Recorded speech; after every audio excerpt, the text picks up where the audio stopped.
If you're experiencing issues with voice chat on your PlayStation 5, follow these simple steps to troubleshoot and fix the problem.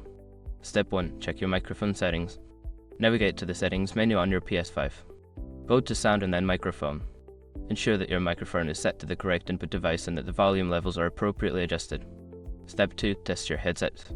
Disconnect your headset and reconnect it to ensure a proper connection. If possible, test the headset on another device to confirm that it is functioning correctly. Step 3. Adjust voice chat settings. In the game you are playing, check the voice chat settings.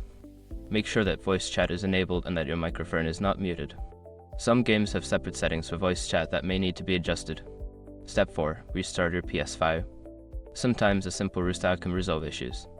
Turn off your PS5 completely, wait a few moments, and then turn it back on. This can refresh the system and fix minor glitches. Step 5. Update system software.